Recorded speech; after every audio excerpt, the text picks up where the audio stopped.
Cuando tienes diabetes, debes aceptar que tienes diabetes, que no se puede curar, pero la puedes controlar y hay muchas formas de controlarlas. Lo más relevante es estudiar y conocer el problema. Esa es la forma de poder manejarlo y superarlo. Realmente investigar, documentarse en qué consiste la diabetes y cómo se puede manejar. En México, la diabetes constituye uno de los principales problemas de salud pública. Es una enfermedad crónica y hasta la fecha incurable. Por esa razón, el paciente con diabetes tiene que aprender a convivir con la enfermedad día con día y para enfrentarla con éxito, debe adquirir hábitos y conocimientos que le ayuden a lograr un buen control y a prevenir complicaciones. Con disciplina, educación y motivación, una persona con diabetes puede llevar una vida prácticamente normal. Los síntomas de la diabetes, como ir frecuentemente al baño a orinar, tener mucha sed y perder peso, se presentan cuando se eleva el nivel de la glucosa en la sangre. ¿Cómo sucede esto? En el organismo, los azúcares y otros compuestos de los alimentos se convierten en un azúcar llamado glucosa. Esta molécula es nuestra principal fuente de energía. Para lograr que la glucosa entre a las células, se requiere de la insulina, hormona que se produce en el páncreas, una glándula ubicada detrás del estómago. La insulina permite que la glucosa entre a las células y se transforme en energía. También contribuye a una mejor utilización de las grasas y las proteínas. Cuando el páncreas no produce suficiente insulina, o si ésta no actúa en forma adecuada, el organismo no puede utilizar la glucosa correctamente. Su nivel en la sangre se eleva y es entonces cuando se presenta la diabetes. Los síntomas de la diabetes habitualmente se presentan con cifras de glucosa en sangre superiores a los 180 miligramos por decilitro, por lo que, en un inicio, la diabetes puede no dar síntomas. El diagnóstico de diabetes se establece en base a cualquiera de los siguientes criterios: la presencia de síntomas derivados de niveles altos de azúcar y una lectura de glucosa en sangre a cualquier hora del día igual o mayor a 200 miligramos por decilitro. Una glucosa en ayunas superior a 125 miligramos por decilitro. Niveles de glucosa mayores a 200 miligramos por decilitro 2 horas después de una prueba de carga oral de glucosa. Existen dos tipos principales de diabetes: la tipo 1, que se presenta con mayor frecuencia en niños y adolescentes y depende desde un inicio de insulina, y la diabetes tipo 2, que afecta a un número muy grande de personas en nuestro país y se asocia por lo general con problemas de obesidad.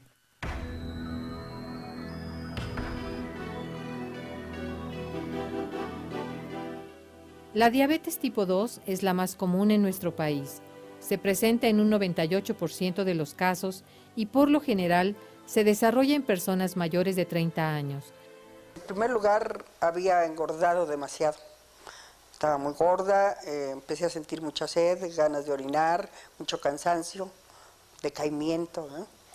Me la diagnosticaron porque sentía mucha sed y continuamente estaba orinando. Y hay muchas formas de controlarlas. Hay varios medicamentos según la diabetes que tengas. Los pacientes con este tipo de diabetes producen insulina, incluso en un principio en cantidades normales, pero resulta insuficiente debido a que el organismo no es capaz de utilizarla adecuadamente. A esto se le llama resistencia a la insulina y está relacionado con el sobrepeso u obesidad. Explicándolo de otra forma, sería como si las puertas de las células se encontraran trabadas o empastadas, motivo por el cual, para poder abrirse y dar lugar a la entrada de la glucosa, requieren de una cantidad mayor de insulina. Al adelgazar una persona obesa a la que recién se le ha diagnosticado diabetes, es muy probable que su glucosa en la sangre se normalice, aún sin otros tratamientos médicos. Al paso del tiempo, que incluso pueden ser años, el páncreas pierde progresivamente la capacidad de producir insulina y las cifras de glucosa en la sangre se elevarán nuevamente. El tratamiento de la diabetes tipo 2 incluye habitualmente el empleo de tabletas que pueden ayudar al cuerpo a producir más insulina o que reducen la resistencia a la misma. Después de 10 años de evolución de la diabetes y conforme se va perdiendo la capacidad del páncreas para producir insulina, 1 de cada 2 pacientes puede llegar a requerir en forma adicional de la aplicación de insulina.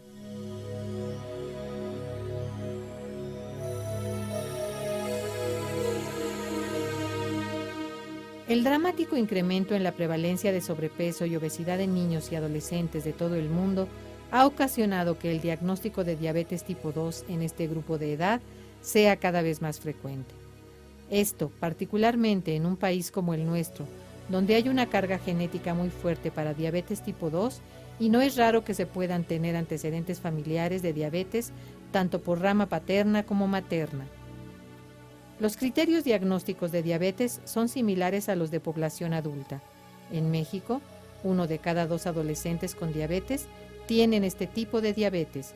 En general son chicos obesos y con una fuerte historia en la familia de diabetes. ¿Hay formas para prevenir el desarrollo de la diabetes? Como los factores genéticos no son modificables, la mejor forma de prevenir el desarrollo de diabetes tipo 2 es evitando el sobrepeso. Esto apoyado en una alimentación bien equilibrada y en la práctica de ejercicio. ¿Qué es la prediabetes o intolerancia a la glucosa? Es un estado de mayor riesgo para el desarrollo de diabetes. El diagnóstico se hace con cifras de glucosa en ayuno entre 100 y 125 miligramos por decilitro o entre 140 y 199 miligramos por decilitro, 2 horas después de una carga oral de glucosa o consumo de alimentos. Cuando esto se asocia a otros problemas como obesidad o sobrepeso con predominio en la región de la cintura y o abdomen, presión alta, cifras de triglicéridos elevados y cifras bajas del colesterol de HDL, la persona tiene lo que se conoce como síndrome metabólico o de resistencia a la insulina y un mayor riesgo de desarrollar enfermedades cardiovasculares.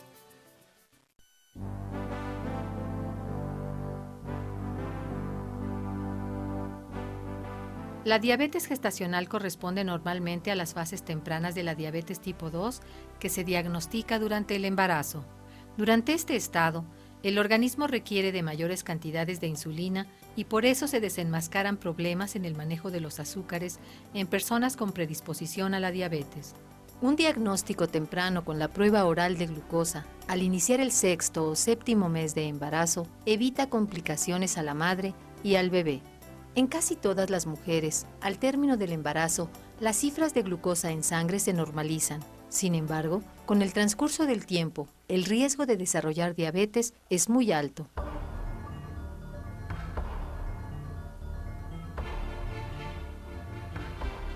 La diabetes tipo 1, llamada juvenil por presentarse en niños y adolescentes, consiste en la pérdida de la capacidad del páncreas para producir insulina. Cuando se establece el diagnóstico, se requiere un tratamiento basado en la aplicación de insulina. Mis amigos siempre me preguntan que qué es y que cómo me cuido y que qué hago y demás, pero sí, cuando les cuento, sí como que no me creen y me dicen, ay, ¿cómo crees que tú estás enferma de eso? Es una enfermedad autoinmune. Los anticuerpos producidos por el propio organismo destruyen por equivocación las células del páncreas que producen insulina. En el caso de mujeres con diabetes tipo 1 o insulinodependientes, puede lograr un embarazo exitoso, siempre y cuando mantengan un control muy estricto de su diabetes a partir del momento en que planean embarazarse. Cualquier tipo de diabetes se puede controlar y con ello lograr alcanzar una buena calidad de vida y prevenir o reducir el riesgo de complicaciones. Para ello se requiere educación y motivación, ser constantes y responsables con el cuidado de su salud. Existen muchos mitos en relación con la diabetes. Por ejemplo, la diabetes es una enfermedad emocional. No puede comer pan ni tortilla. No puede llevar una vida normal. La insulina produce ceguera. El nopal cura la diabetes. La diabetes en un niño es contagiosa. Para modificar estas ideas equivocadas, es urgente crear conciencia y ampliar la educación en lo que a diabetes se refiere. El diagnóstico de diabetes se establece con cifras de glucosa en sangre mayores de 125 miligramos por decilitro en ayunas o de 200 miligramos por decilitro 2 horas después de comer o de una carga oral de glucosa.